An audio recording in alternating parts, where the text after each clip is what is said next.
Good morning, good afternoon, good evening, our dear viewers, from wherever you're watching us from whichever part of the country. Welcome back to the only informative show about everything legal. I don't want you, my clients, to be in prison in case you've been arrested without you knowing your rights as a prisoner.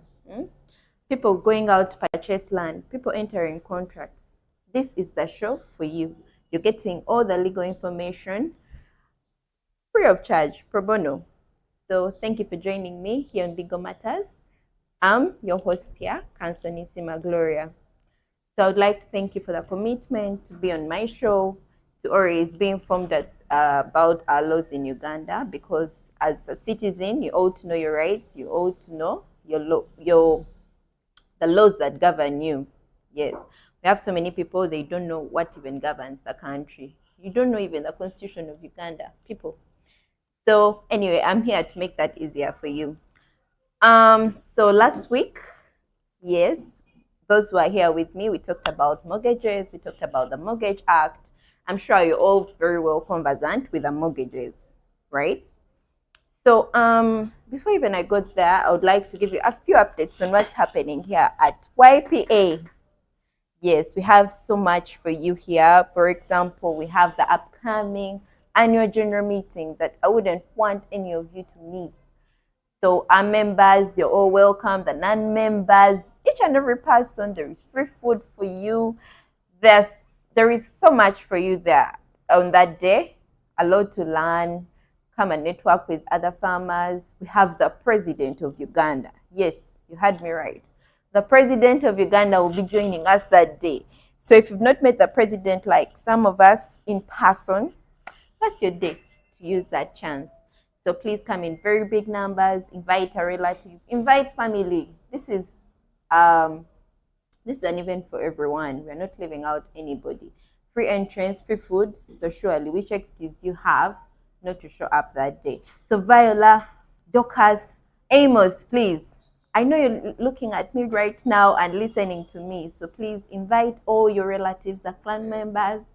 Please make sure you come for the annual general meeting in very big numbers. Yes, our lovely members out there, please invite more members. Invite more people to come and join us. Yes, and we also have people who want to exhibit their goods. Yes, come and utilize this chance. We have so many offers for you. Just come to YPA office and you will get to know how to showcase your products that day. Yes, I'm sure you have contacts. You go on different social media platforms to get all that information. Yes, you also have something that's cooking. People who love goat's meat out there. We have a YPA Nyama Choma restaurant. Please, we are coming to the Easter season. Come and enjoy very nice, tasty, juicy, well-marinated meat.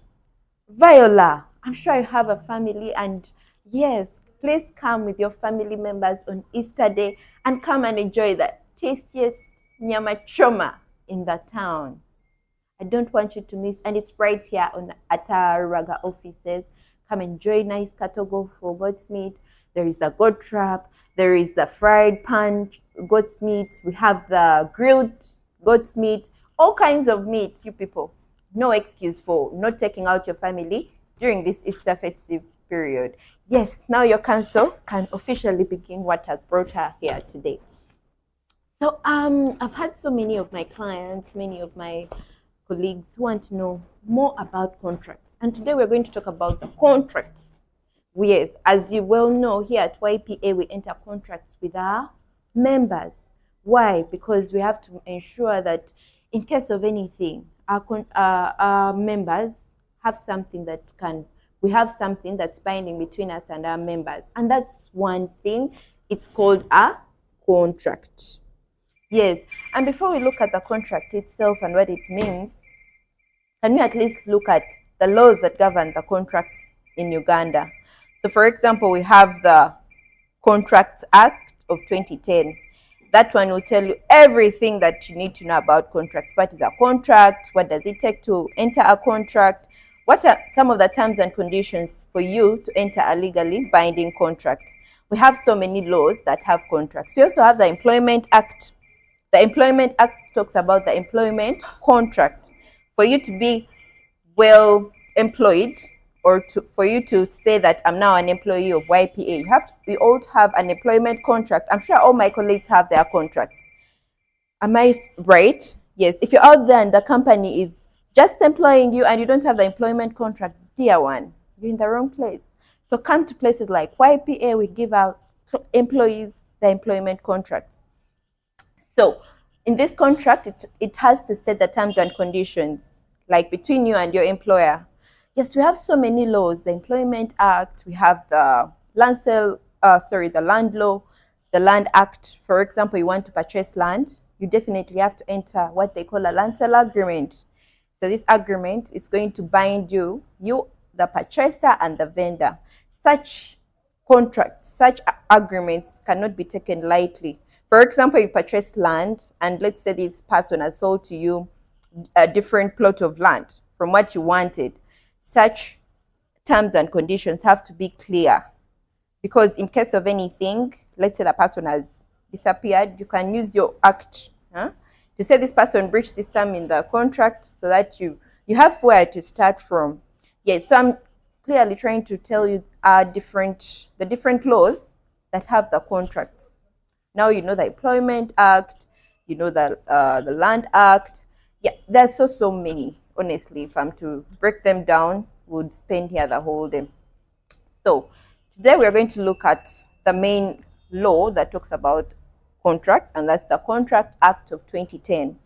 So in that act, they define a contract as an agreement between two or more parties with the intention of being legally bound. Yes, you enter this agreement with another person, you enter it with Viola, let's say you enter another with maybe Dorcas, and you're saying, let's enter this agreement, which has to be with an intention of being legally bound.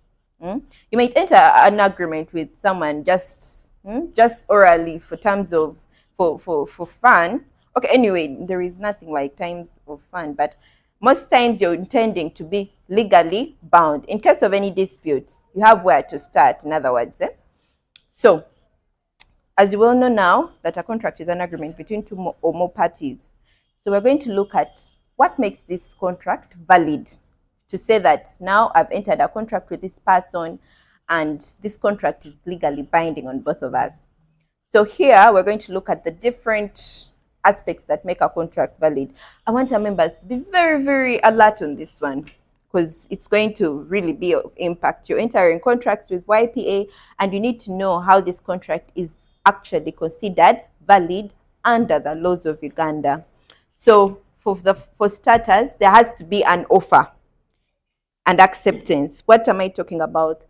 So YPA is offering you a product or a project. For example, for us, what we offer are agribusiness projects, whereby we have goats, we sell to you our goats, or we have other projects, let's say the maize project, whereby we're doing the farming on your behalf. So what we do is that we're offering our products, we're offering what we're selling to you, which is, let's say, the goods, and you're accepting. So if that aspect of us offering something and you accepting is not in place, that contract is not valid. There has to be an offer whereby I'm offering you a product. Okay, not necessarily our project or whatever. It could be someone else offering you, let's say, offering to build for you a house, offering to okay, we have people who get sick and someone is offering to give you medical services. They're going to operate on you, so they're offering a service of doing a professional job of operating you, and you have accepted. Because some hospitals, it's a must for you to enter such an agreement saying, we're going to give you these medical or professional services, and you have to accept something. I'm sure most of you, those people who have gone to high-end hospitals, have experienced that. So in other words, there has to be something offered and you accepting it. Yes. So that's number one. For a contract to be binding or valid. So we have so many types of contracts. Okay, before we look at the types of contracts, Let's first break down the things that make our contract valid. And then we also have to look at the consideration. You get consideration, I mean that has to be payment. I'm offering you something and you've accepted it, so you have to pay me. In other words, I'm not giving you something for free. Otherwise, why are we even entering the agreement? Why? So what happens is I'm offering you something and there has to be consideration. This thing is of value. I'm giving you these goods. It's not like it's free of charge. Or you want me to take care of to manage your farm. I'm not doing it free of charge. So there has to be a consideration. Or you're entering a land sale agreement. I'm giving you land. So you're saying, okay, of course, some give gifts, and that's not a contract. You enter a gift deed. So let's say I'm giving you land. Definitely, you're going to pay me money for that land. There is value. I'm giving you something of value. Yes. So that has to be money, in other words. Anyway, most of the contracts, you have to enter something that's legally binding. You have to see to it that there has to be somewhere written that this person is maybe supplying for me meat and they're going to do it for this much. Let's say I'm giving you meat and I'm doing, of course, we enter the arrangement of like, I supply this, you're giving me, let's say 50 million and above for whatever I'm offering, I'm supplying. Anyway, I think that's so clear. Then there has to be intention to be legally bound. Not like our clients, we enter these contracts. Yes, in case of anything, this contract has to be legally binding. If I think I'm off air now. Oh yes. So the contract there has to be an intention to be legally bound, because at the end of the day, people are not as trustworthy or lawyers we might all think. Of course, those are the few people. Now, like YPA, all our things are very, very genuine and on point, because there is no way we're going to enter a contract with you without actually delivering what we've promised. But anyway, people, of course, some people want that sort of, am I still on air, Amos? Of course. Now, people want to, okay, for them to be confident about the contract we've entered, they need to see that we've entered something like a contract.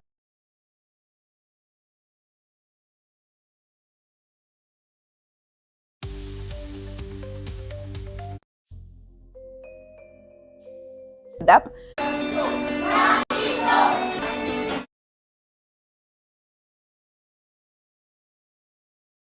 To take to court, or you're working, you're an employee, and the employer said, I'm giving you this much every month, only to reach at the end of the month, someone who said they're giving you 5 million, they're only giving you 200,000. So in other words, you can use this employment contract to take this person to court and say, no, this is not what was agreed, the terms and conditions in the contract. So those are the things that make a contract valid. Before I forget, you also have to look at the aspect of this, the capacity, or let me say, like, how do you have the requirements to actually enter this contract? Because we have instances whereby this person is young, a minor, they don't even know what's going on, like the contract. Yes. So this kind of a person who is a minor, those people don't have the capacity to enter contracts. For starters, they don't have the knowledge to know what's actually what is taking place. Now, like here at YPA, we have a project called the Planned Kids Project. And in that contract, in our project, it's not the child who enters this contract. It's the parent who enters the contract on behalf of the child. Because for starters, the child doesn't have the capacity to know the terms and conditions, what they're supposed to do. Yes, of course, they're young, they're minors, so there is no way they will know what they're doing. And this only applies for kids below 18 years. However, children who are like 16 years and above, definitely they can maybe enter contracts. However, with the guidance of a parent or a guardian. And most of those contracts to be legally binding, there has to be a parent present to ensure that this child actually understands whatever is being agreed upon. Yes, and then we also look at the fact that some people, let's say, are drunk, or maybe you're mad. You don't have the capacity to think that actually I'm entering a contract. You may enter a contract saying you're selling land, but you're mentally incapable to know that This is a land sale agreement. So such a contract will not be considered valid. However, it will be considered void. Yes, you're drunk, you're intoxicated, you're mad. You know, some people reach a point whereby they're making their parents sign off property because the parent is now old and incapable of thinking straight. You're making your parents sign off land to you. Just because you think such a contract, yes, you're entering it, but it's not valid. It's what? It's void. Yes, you're making them sign, but at the end of the day, when they come back and they're like, but this man is too old even to know what they were doing, just know that contract will not be valid. It will be void. Yes, I think I've broken down the elements that make a contract valid. I'm sure now you're very well conversant with that. Then now what we're going to look at are the types of contracts. The types of contracts. We have different types of contracts. So you even didn't know that the types of contracts. So we have the written contract. This is whereby we're going to put down on paper everything that's binding us, the terms and conditions. Okay? Because now you see, like, people getting married, for starters, they don't even know what, like, some people get married for the wrong intentions. So they say, you know what, let's enter a prenuptial agreement. All those are agreements, by the way, if you didn't know. So in case you feel like your partner, they are not trustworthy, you can enter such an agreement to say that, yes, we're entering this marriage. However, you're not going to take any of my property upon divorce. Yes. So for starters, the types of contracts, we have the written contracts, whereby you're going to write all the terms clearly on paper. How much you're paying for this land, for example.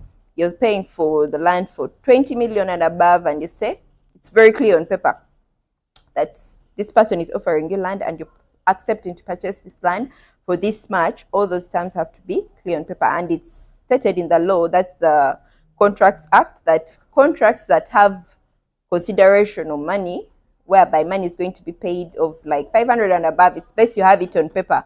Because such contracts, for example, let's say you get a dispute or an issue and you're just telling court by mouth that this person took my 50 million, surely, with nothing like on paper to say that this is what was entered. That's why when our clients come to YPA, we ensure that, yeah, we're following the law. Their contracts have to be written, and I'm sure most of you have got your copies of the contracts. Yes. So we also have the oral contracts. By oral contract, I mean, like, you're going to enter this contract by mouth. You're only going to talk about the terms and conditions by mouth. Let's say someone is going to supply you with a product or a service, and you say, okay, we're going to do this for this period of time. We're going to, okay, they're offering their service. And then you say, they're going to pay this much for this service. All those are, like, you're just stating them orally. And such a contract is also legally binding. However, it's hard to prove in court, because at the end of the day, in case you get any issues, you have to come to court and say, I entered this contract with this person orally, and then we agreed on this and this, and of which it's hard to convince court. You get? So it's best that every contract that you enter, you make sure that it's on paper, because there it's easily proved. Yes, this person even signed on this document to show that you entered a contract with them. Then we have the implied contracts. The implied contracts, this is where we're going to look at the parties' conduct, how they conduct themselves. So this is in cases whereby, let's say, I'm going to, let's say, supply you with, of course, products or give you anything in exchange for money. And by conduct, I mean you've accepted, you're taking the goods that I've brought to you, then you're writing down receipts, and people are seeing you exchange. By your conduct, you're writing down receipts, you're giving this person a receipt. In other words, it's also a contract, though it's implied by the conduct, by someone giving you the product, and then you write those receipts and then give them back. It's your conduct that's going to show that this is an implied contract. At the end of the day, you enter a contract with this person to construct for you a house, and then by their conduct, they've even started even constructing this particular house. In other words, by your conduct, the conduct of both parties, it shows you're in a contract. Yes, you're in a contract. Then we also look at the employees. You see, whereby in cases where you're working for a company but you don't have an employment contract, Yes, there are companies out there that make people work like that, whereby you're doing the work, yes, at the end of the month, you're getting the salary. That's also an implied contract by the conduct of both parties, whereby the employee wakes up every morning, they're here at 8 in the morning, they're doing their work, and at 5, these people leave, and at the end of that month, they get salary. So in other words, there is a contract, though it's implied, it's not on paper, but there is a contract. Yes, so if you're in such kind of a setting or scenario, just know you're also, the both parties are legally bound. In case of anything, you can report this person, you can go to court and say, no, I was employed, I used to come and do the work, they used to pay me, this is the bank statement at the end of the month. So in other words, they would accept the work I was offering them. Yes, so you're also legally bound. Yes, the contract is not written, but you're legally bound. Yes, so my dear viewers, today you've really learned a lot about contracts. However, I don't want to go before we actually look at the requirements of what's required of you to enter this contract. We're going to break them down just briefly, because as I can see, the time is running. However, now we're going to look at the different requirements that are needed for you to enter this contract. And this is, when you look at the Contracts Act, that's section 10 of the Contracts Act, people out there who have the act, you can look at the different requirements. For starters, you have to be a person of 18 years and above. Like I mentioned earlier, you're going to enter a contract with a minor, and the minor is going to say, no, yes, there is a contract, but this contract is void because I didn't have the capacity to understand the terms and conditions that were required of me to enter such a contract. So be careful out there. Ensure that you have this person's national ID to confirm their age. I may look young, like sweet 16. Yes, I may come to you and you think I'm old, yet I'm very young. So make sure you know this person's age before you enter this contract with them. Then another thing that's required of you, have to be mentally capable of understanding the terms and conditions under this contract. Yes, I might be there. Maybe I don't know Luganda. Sorry, I don't know English, and the contract is in Luganda. So you're making me enter a contract that I don't understand. All those things will make your contract voidable. Yes, it's valid, however, it's void at the same time because I didn't understand whichever terms and conditions you're telling me to do. Yeah? So make sure this person is actually a person of mental capacity. They are not mad. They clearly know what they're entering into. Yes, you might employ someone, but they are mad. So HR, look out for that aspect of saying, am I employing a person who is mentally capable of understanding the terms and conditions this employment contract? You might employ someone who is underage. HR, this goes to you or all the HRs in the companies. So endeavor to see to it that you're entering this employment contract with this person, but are they of age? Do they understand the terms and conditions of what they're supposed to enter? Actually, I'm going to invite my HR one of these days so that she can clearly tell us the aspects that she considers when they're going to employ this person. I think we need her. Yes. So the next show, our HR has to be present to clearly state the terms and conditions, her employment contract that she gives us to sign. Yes.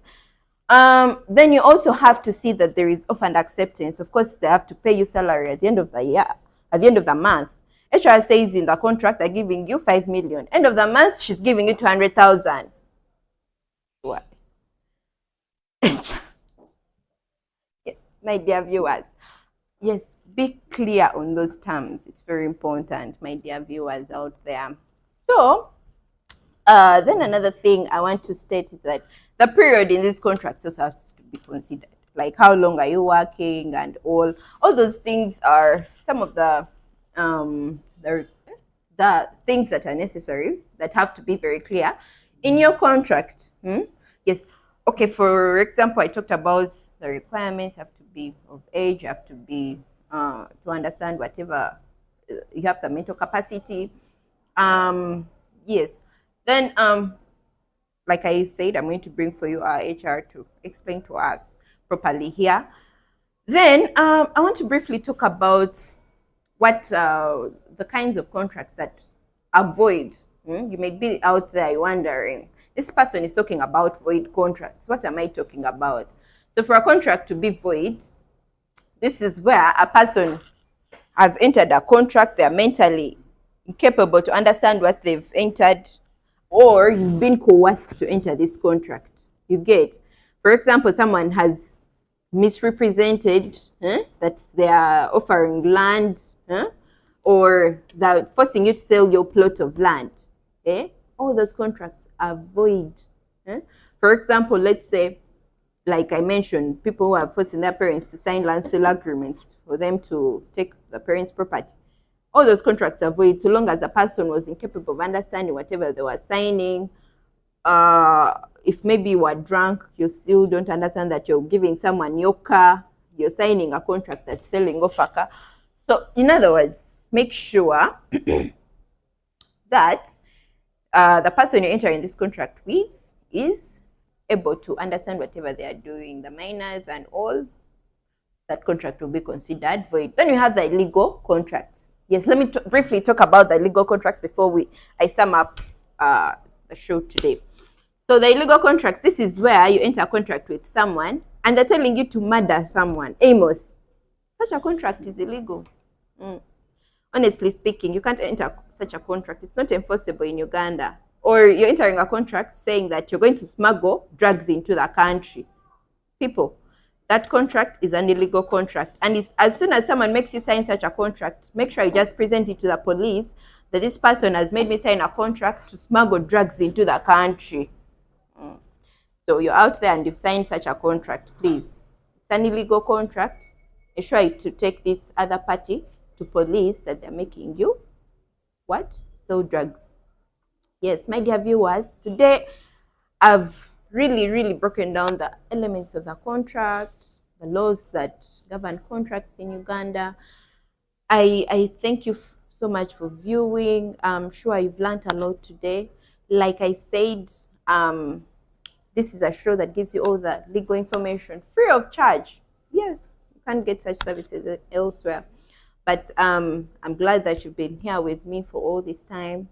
And please don't hesitate to bring your family members to our Nyama Choma restaurant to taste the very marinated meat that we give here at YPA. If you've not tasted goat's meat before or the Nyama Choma, this is the place for you.